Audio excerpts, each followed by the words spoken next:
Nous interpellons toujours, même au niveau international, des gens ou des bailleurs qui peuvent nous apporter un soutien pour que même à l'eau, ces bébés soient suivis.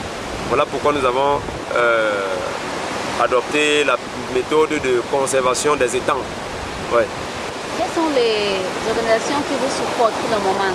Bon, pour le moment, nous avons le FEFEM, dans le Fonds français pour l'environnement, et nous avons Camairon, qui est une structure d'exploitation de fer qui est basée à l'est du Cameroun, dans Ambalam, qui exploite le fer et qui nous soutient,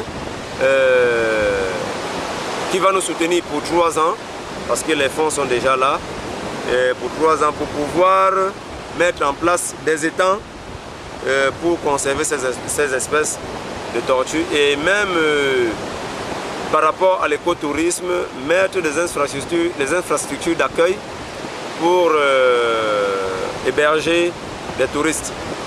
Donc, et améliorer le bâtiment qui est là, donc le musée, et mettre beaucoup de matériel pour pouvoir travailler avec dans le cadre du personnel qui est engagé pour le projet de conservation de tortues marines. Bon, ce que nous pensons d'eux et ce que nous faisons d'eux, c'est pouvoir d'abord les éduquer. Éduquer dans le cadre de sensibilisation, les amener à comprendre pourquoi... Donc, qu'est-ce que vous pensez des gens qui prennent les tortues et les œufs pour aller les manger?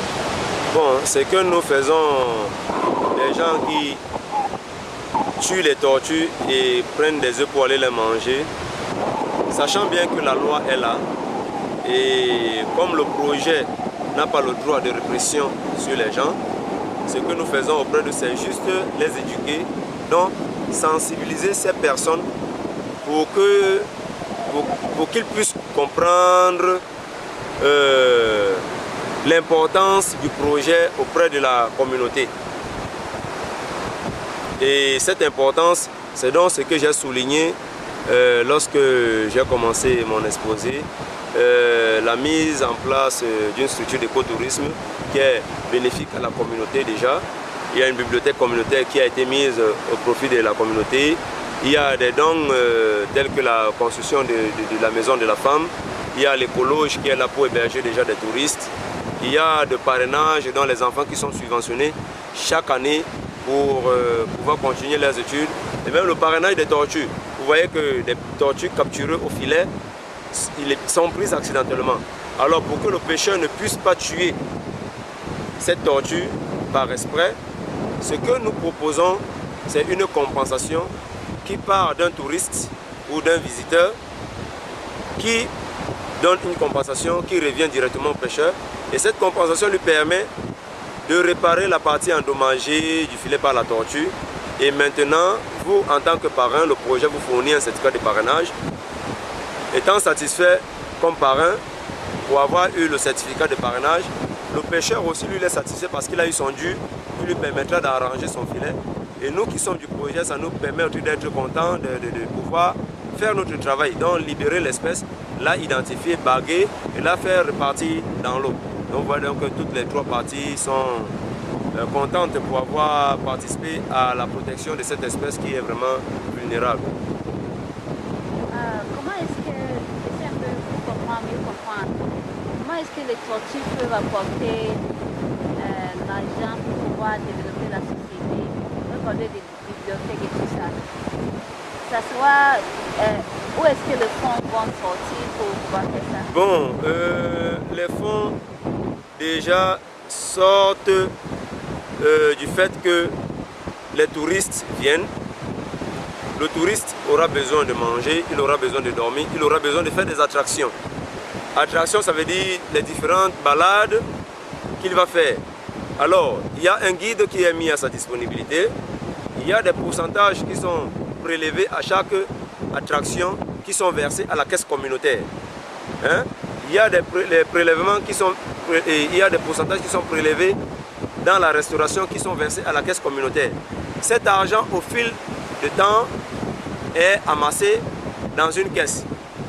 Alors, ça permet donc à la communauté de s'asseoir et voir qu'est-ce qu'ils peuvent faire pour réaliser comme projet au profit de la communauté. Vous voyez un peu. Tout cela, pourquoi? Parce que les tortues doivent être conservées et préservées. Les gens ne doivent plus avoir des mentalités anciennes pour venir sur les plages les tuer. Donc voilà pourquoi le projet a pu faire cela pour la communauté. Et j'espère que ça fonctionne très bien parce que la structure d'écotourisme a été mise en place depuis 1999 et je ne pense pas que quelqu'un du village pourra en vouloir le projet de conservation de tortues marines parce que le projet n'a rien fait. Il est bien vrai qu'il y a des gens qui sont de mauvaise foi, qui veulent toujours le bien individuel, mais les projets ne sont pas là pour les biens individuels, c'est pour les biens collectifs. Ça n'a pas d'effet négatif pour leur santé. Tout au contraire, c'est une protéine alimentaire. Hein? Et pour l'homme côtier, il ne peut pas s'en passer vraiment de ça. Il ne peut pas s'en passer. Étant donné qu'on a constaté que c'est une protéine très importante pour la communauté, et ce que nous disons toujours aux gens, on n'interdit pas de consommer. On n'interdit pas de manger la tortue, mais on interdit de braconner. C'est un peu deux choses différentes.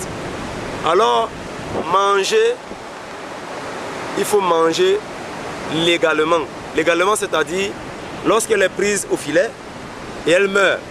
Hein? Lorsqu'elle est donc morte au filet, on ne peut non plus jeter parce que ça risque de polluer l'environnement. Alors, qu'est-ce que le pêcheur peut faire? C'est de venir montrer à la structure concernée, identifier de quoi elle est morte. Et maintenant, on vous dit d'aller manger.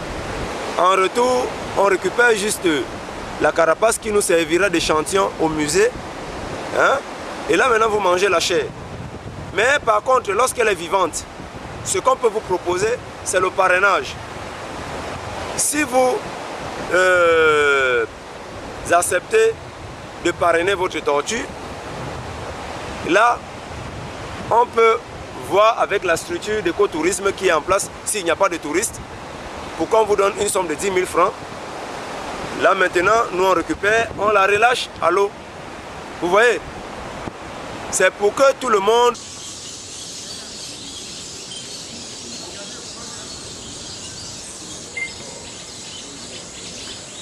Les échantillons des tortues, comme Denis l'a dit tantôt. Ici, on a 4 espèces de tortues qui existent. Et sur les 4, il y a deux qui viennent nidifier sur nos plages. Et sur les 2, il y a la tortue luxe, la plus grosse, que voici des œufs. Et là, il y a la photo de la tortue luxe, qui est la plus grosse de toutes les tortues. Et ça, ce sont les échantillons des œufs de la tortue luxe. Et il y a l'autre espèce, la tortue olivâtre, c'est celle-ci. Comme on a mis des œufs, on conserve des œufs pour que des visiteurs qui viennent puissent voir des échantillons. Et malheureusement, les 2 autres ne pondent pas ici. Elles viennent uniquement pour se nourrir sur l'herbier marin. Et le moment venu de déposer les œufs, elles retournent là où elles sont nées. Mais avec les histoires de changement climatique, on retrouve ces espèces qui viennent pondre ici, la tortue verte et la tortue imbriquée. Et là, c'est l'œuf de la tortue verte. Avant, elle ne pondait pas ici, mais on commence déjà à les trouver sur la plage. Et là, sur la tortue lutte, comme on dit souvent l'importance de la tortue lutte, elle se nourrit avec des méduses. Et elle joue un rôle de nettoyeur. Cette partie de la tortue lutte qui permet, parce que les méduses sont très toxiques. Et c'est cette partie-ci qui permet à la tortue lutte de filtrer ces substances-là. Et là, c'est l'intérieur, l'intestin de la tortue lutte, c'est l'anatomie. On a fait l'anatomie d'une tortue lutte. Et là, c'est l'intérieur. Et ça, ce sont des œufs qui sont encore immatures. C'était dans le ventre, oui. Donc, c'est avec ça qu'on essaie de travailler avec des étudiants qui viennent ici pour faire des recherches. On fait le suivi des plages, on fait le suivi migratoire. Donc on place des bagues, monnaie, qui nous permet de faire ce suivi. Vous voyez que lorsqu'une tortue que j'ai baguée ici, on la retrouve au Gabon, tout de suite le Gabon envoie un message, parce qu'il y a le code du Cameroun dessus, des Bodji. On nous envoie le message en disant oh, Félix, on a trouvé la tortue qui a été baguée à Iboyi. Et là, ça nous permet de voir un peu le mouvement des tortues. Mais cette année, on va travailler avec des puces à gros sur satellite. Donc je pense que le suivi serait un peu plus rapide. Donc nous travaillons plus dans la nuit parce que des tues viennent pondre sur la plage dans la nuit. Et dans la journée, nous sommes ici au bureau pour faire des rapports. Toute la nuit, on fait des patrouilles. Lorsqu'on trouve une femelle qui vient déposer des œufs, on récupère des œufs pour les mettre en incubation. Et la femelle, on prend des mesures, comme vous voyez sur la photo que je fais là, on prend des mesures, on la place une barre, on la relâche. Et des œufs, on les transplante. Le moment venu, chez les olivards, c'est de 45 à 60 jours. Les bébés tortues sortent tout seuls du sol, direction la mer. C'est la température qui détermine le sexe. Chez les tortues luttes, c'est de 45 à 90 jours, 3 mois. Et là, les bébés tortues sortent tout seuls, direction la mer. Et on a envie de faire cette année l'étang comme une piscine pour engraisser un peu parce que lorsqu'on relâche les bébés directement dans la mer, c'est l'anniversaire pour tout le monde. Peut-être que sur 180 qu'un nid, la tortue pond 180, une ponte, à l'intervalle de 15 jours, il faut qu'elle revienne encore. Sur les 180 œufs qu'elle pond aujourd'hui, peut-être un deviendra adulte. Donc vous voyez un peu la menace que des tortues sont. Si on ne fait vraiment rien, elles vont disparaître. Sincèrement, c'est pourquoi on essaie de sensibiliser partout, à l'école, les enfants. Et donc c'est le travail que nous faisons vraiment. Là, c'est la tortue Chita, la patrouille.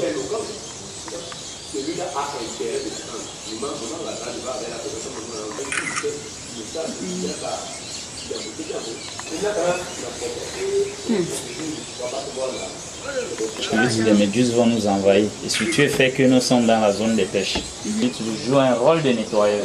Donc elles nettoient. Même nos touristes ne peuvent plus nager. Qui ont une expérience pour parler de...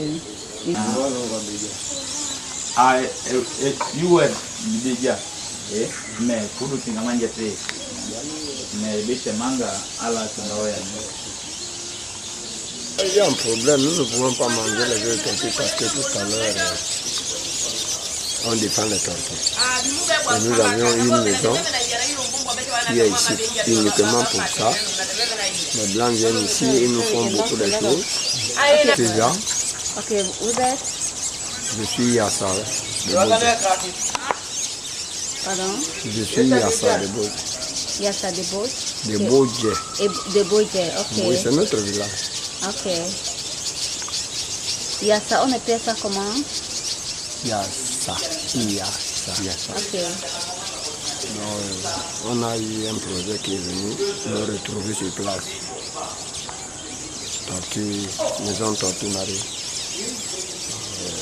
Nous voyons déjà les choses que les blancs nous font ici. Ça nous permet plus de manger les tortues. Bon, nous mangeons les tortues tout à l'heure parce que tu peux tremper ton filet. Bon, ça va s'attraper dedans. C'est de là où, quand c'est déjà mort là, bon, c'est autre problème. On la mange.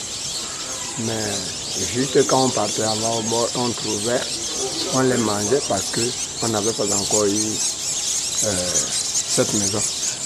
Bon, à l'heure actuelle, nous ne pouvons plus les manger. Il m'a dit que c'est... On interdit. Bon, si ça s'attrape au filet, c'est déjà autre chose.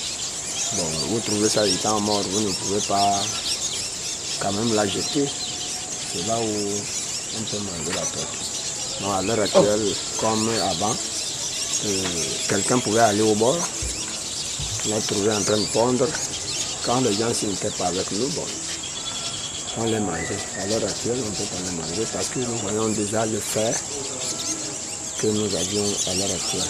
On a des enfants qui sont maintenant que chaque année, les blancs viennent leur donner des choses, machin, trucs, tout ça. Et on voit les développements qui se passent tout à l'heure au niveau du village à cause de cette maison. Quelles sont les conséquences? Quand les Blancs viennent ici, bon, nos enfants d'ici ont beaucoup de choses qu'on donne. Nous avions à l'heure actuelle, à l'école, là, il y a les livres que les Blancs amènent pour les enfants. Il y a les cahiers. Ils ont encore les autres projets qu'ils donnent, que ça doit y être ici. Alors c'est là que nous faisons que bon, on doit être soumis à ne pas manger la tortue. Donc c'est une bonne chose quand les Blancs viennent ici. Oui, c'est une bonne chose. Pourquoi est-ce que vous trouvez ça important qu'on conserve les tortues? On les Normalement, protège. Normalement, on doit les protéger parce que c'est dans les avenirs, nos enfants peut-être ne pourront plus savoir ce que c'est la tortue. Donc tout à l'heure, quand il y a un protège, bon, on est sûr d'avoir élevé cette tortue, nos enfants vont les voir. Parce que quand nous sommes là, nous on va mourir et les enfants vont rester. Bon, il faut que les enfants sachent ce que c'est la tortue.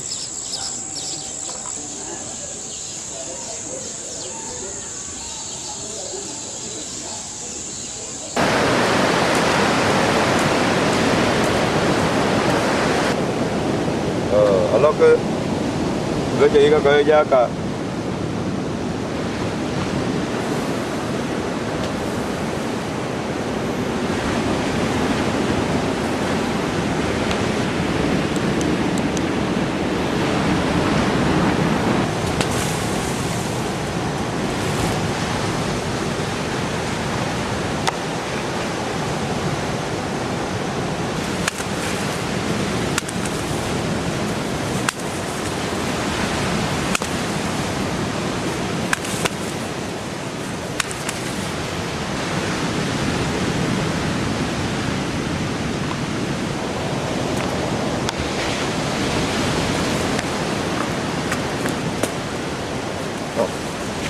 vous allez m'aider seulement.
Qu'est-ce que vous mettez là?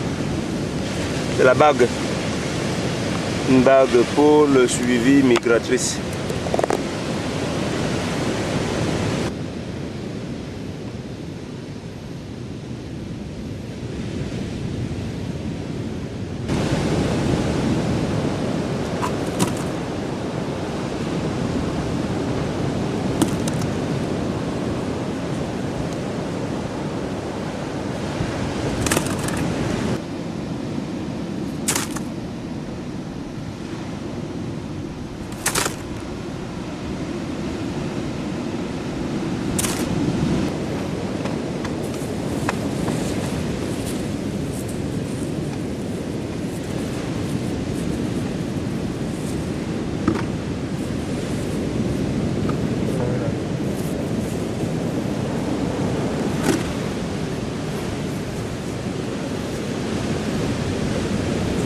C'est un travail très risquant parce que tout travail qui est fait dans la nuit, je pourrais dire c'est risquant. Et en plus, nous sommes exposés. Et ce que nous faisons, nous mettons mal à l'aise des personnes qui viennent braconner. Il est bien vrai que nous sommes chez nous d'abord et on se connaît. On connaît qui est qui. Voilà pourquoi on n'a pas peur aussi.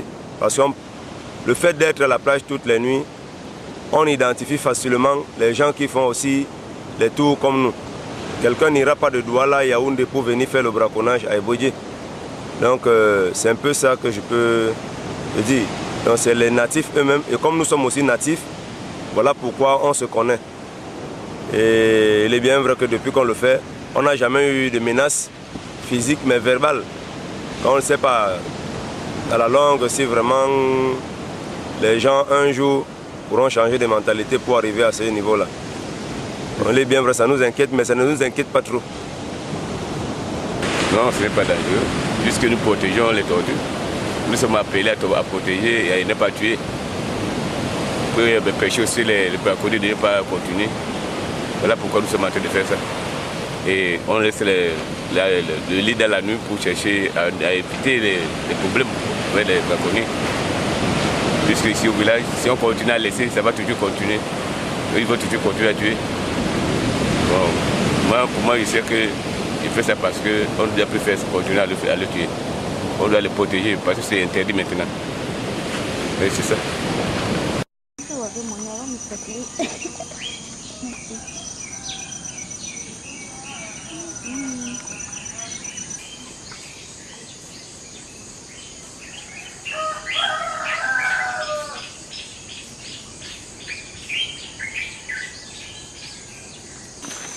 Yes, c'est bon. Bonjour. Non, non, on ne peut pas changer.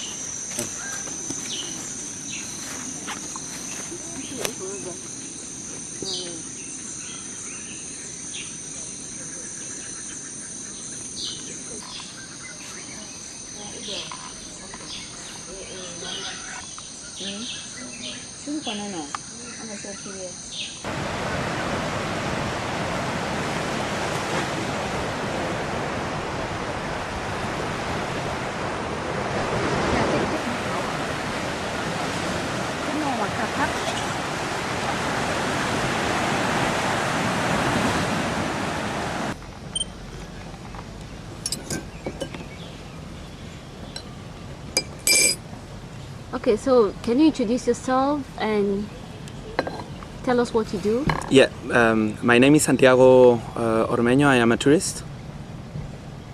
Okay, you can go ahead to explain the other thing you do. The other thing I do, yeah.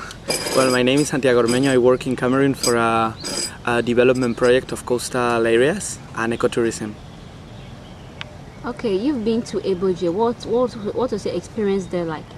Well, my experience and the experience of all the people that I have taken is pretty good. I mean, it's a very special place. I think that you have a very nice mix of nature, beach, and marine turtles, so that you have like the opportunity to really see things that are quite unique, all combined in one single place.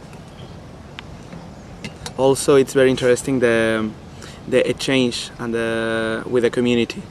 It's not like normal tourism where you just go to your hotels. You don't really have the time to mix with local population. Local population is really in the center of all the experience. It's the people from Ebodje who run tourism there, and this is something which makes that village very special.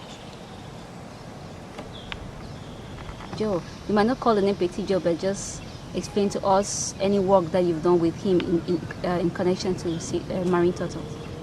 Okay, I don't work a lot with him regarding the conservation project of marine turtles, but basically what we do is try to support them, try to support the community when it comes to improving their ecotourism product, okay, and the way they manage it. So far we have, for example, done together with Petit George a new leaflet for Ebodje and suggested some improvements on how it could be ameliorated. What are some improvements that you suggested to them? Well, one interesting thing about Ebodje is that it is not only about marine turtles. Of course, marine turtles are there, and this is really a very interesting focal point of the site. But we see that a new marine park is coming, and that marine park is going to be, the site of this marine park is in Ebodje, okay? From Ebodje to Campo. So Ebodje should be like the center of all this park. So one thing that we want to develop with them is a larger variety of ecotourism activities, canoe tours, sea diving, the possibility to see other protected animals like manatees, etc. Okay, you've been there and you've seen the marine turtles. What was your impression the first time you saw that? I mean, it's impressive. First time I saw a marine turtle, I saw the Luth one, which is the biggest, and I was very impressed about them as a wildlife, and I was also very impressed about how the community is really very autonomous to run this conservation project, because they don't really have any international institution supporting them. It's just them who really struggle to get fundings, who really run it. So I was very impressed about this community effort.